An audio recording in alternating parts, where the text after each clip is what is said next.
Une bombe à Barcelone. Frenkie de Jong pourrait quitter le club. Les fans sont sous le choc après les révélations du Néerlandais sur son avenir incertain. Mais ce n'est pas tout. Le président du comité technique des arbitres, Luis Medina, admet que l'expulsion de Hansi Flick lors du match contre le Betis était une erreur. Entre une administration en crise avec les contrats de Dani Olmo et Pau Victor, et une stratégie économique audacieuse qui pourrait tout changer, le Barça vit une période décisive. Et ce n'est pas fini. Un match crucial en Copa del Rey se profile à l'horizon, avec des enjeux sportifs et administratifs majeurs. Accrochez-vous, car dans cette vidéo, on décortique toutes ces actualités brûlantes qui agitent le FC Barcelone. Abonnez-vous dès maintenant pour ne rien manquer des coulisses Blaugrana. L'affaire Hansi Flick a pris une tournure qui continue de diviser les opinions dans le monde du football espagnol. Lors du match tendu contre le Betis, l'entraîneur du FC Barcelone a été expulsé après une altercation verbale avec l'arbitre principal. Cette décision, jugée sévère par de nombreux observateurs, a immédiatement fait l'objet de vives critiques, notamment de la part des supporters barcelonais et d'experts du football. Quelques jours plus tard, Luis Medina Cantalejo, président du comité technique des arbitres, a admis publiquement que cette expulsion était une erreur. Une reconnaissance qui, au lieu d'apaiser les tensions, n'a fait que renforcer le sentiment d'injustice. Malgré cette admission, Flick a été suspendu pour 2 matchs décisifs face à Leganés et l'Atlético Madrid. Cette suspension a été perçue comme une sanction disproportionnée par le Barça, qui y voit un exemple flagrant de la manière dont les décisions arbitrales sont souvent défavorables au club catalan. Les culés ont exprimé leur frustration, soulignant que cette affaire n'est qu'un énième épisode dans une série de décisions arbitrales controversées qui semblent systématiquement aller à leur encontre. L'absence de Flick sur le banc a un impact direct sur la dynamique de l'équipe. Connu pour sa capacité à motiver ses joueurs et à ajuster ses stratégies en temps réel, sa suspension prive le Barça d'un leadership crucial à des moments clés de la saison. Ces 2 rencontres, contre des adversaires redoutables, pourraient jouer un rôle déterminant dans la course au titre de Liga.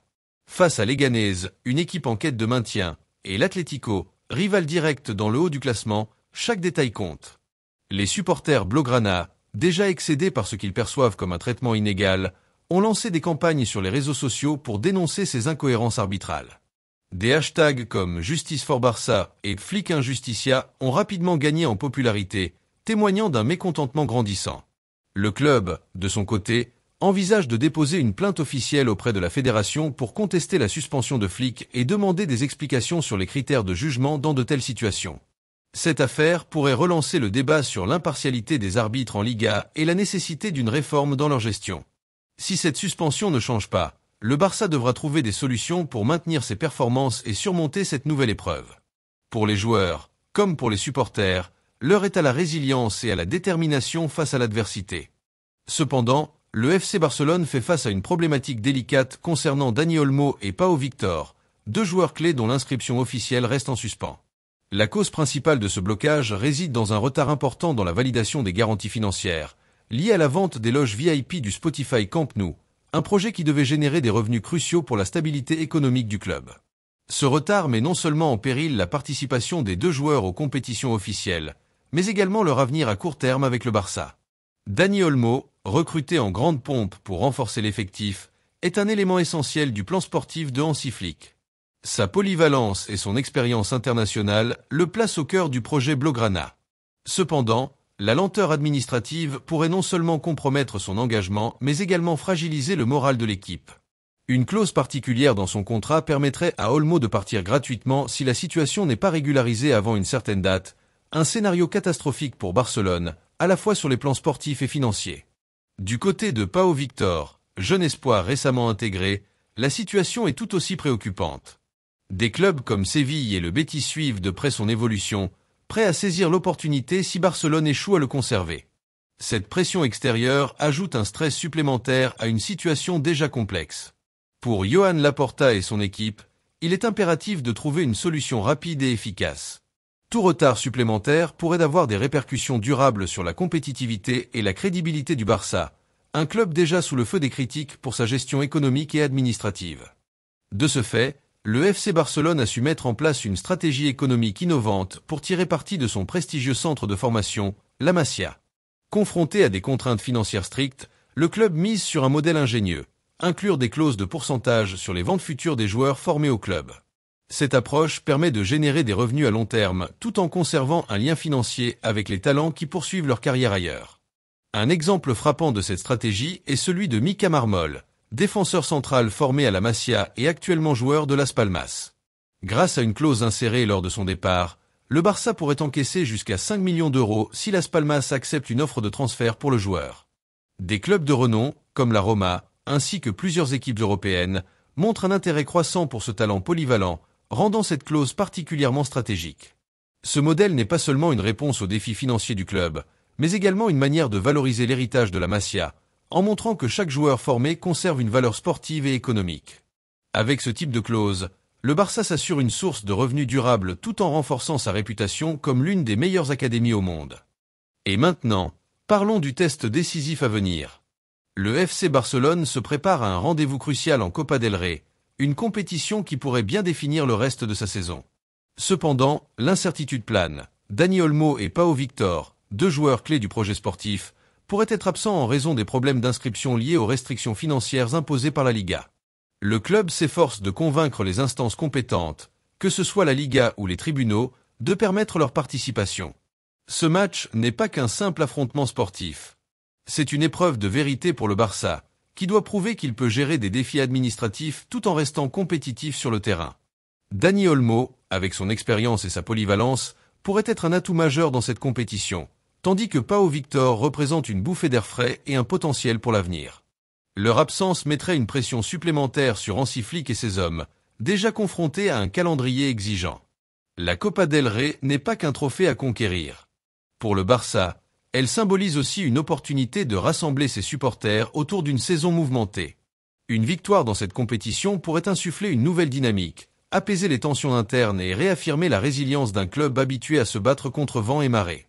En attendant, les supporters restent en alerte, espérant une décision favorable dans les prochaines heures. Une chose est certaine, ce match, qu'il se joue avec ou sans Olmo et Victor, sera un moment décisif pour le FC Barcelone, entre aspirations sportives et luttes administratives. Enfin, venons à notre principale actualité du jour, le cas de Frenkie de Jong et son avenir incertain. L'avenir de Frenkie de Jong au FC Barcelone est plus incertain que jamais, et cela suscite une véritable inquiétude parmi les supporters blaugrana. Dans une interview récente, le milieu de terrain néerlandais n'a pas caché sa frustration concernant les mois difficiles qu'il a traversés depuis son arrivée au club en 2019. Après une saison marquée par des blessures récurrentes et des périodes d'adaptation difficiles, De Jong a évoqué, sans le dire explicitement, l'éventualité d'un départ de Barcelone. Une telle déclaration a immédiatement créé un vent de panique parmi les fans et les experts, qui craignent que son départ n'entraîne des conséquences lourdes sur l'équipe et sur les finances du club. Depuis son arrivée, Frenkie de Jong a été perçu comme l'un des joueurs les plus prometteurs au monde. Acheté pour une somme conséquente, son transfert du Ajax Amsterdam avait fait de lui l'un des milieux de terrain les plus recherchés d'Europe. Cependant, ses performances ont été en dents de scie, et la difficulté de s'adapter à la pression du football espagnol et aux attentes élevées du Barça a pris le pas sur son potentiel. Son rôle dans le système de jeu d'Ernesto Valverde, puis de Quique Setién et maintenant d'Hansi Flick, n'a cessé d'évoluer, avec des hauts et des bas. L'un des principaux facteurs expliquant son insatisfaction est son manque de constance. Alors que les supporters s'attendaient à ce que De Jong devienne une référence au milieu de terrain, il a été freiné par des blessures persistantes qui l'ont empêché d'atteindre son meilleur niveau. Ses problèmes physiques l'ont souvent mis en dehors du terrain, et il a dû faire face à des critiques concernant sa forme physique et son influence dans le jeu. Le talent brut qu'il a montré avec l'Ajax et dans les premières semaines de son arrivée à Barcelone ne s'est pas encore totalement concrétisé au niveau des attentes, ce qui a alimenté les rumeurs concernant un transfert. Le Barça, qui traverse une période financière délicate, pourrait voir dans le départ de Jong une solution pour alléger sa masse salariale et générer des fonds importants.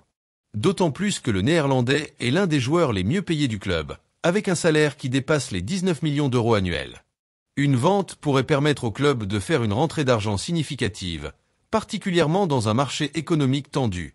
Des clubs comme Manchester City, Manchester United ou le Bayern Munich ont déjà manifesté leur intérêt dans le passé, et les discussions pourraient reprendre en cas de mise sur le marché du joueur.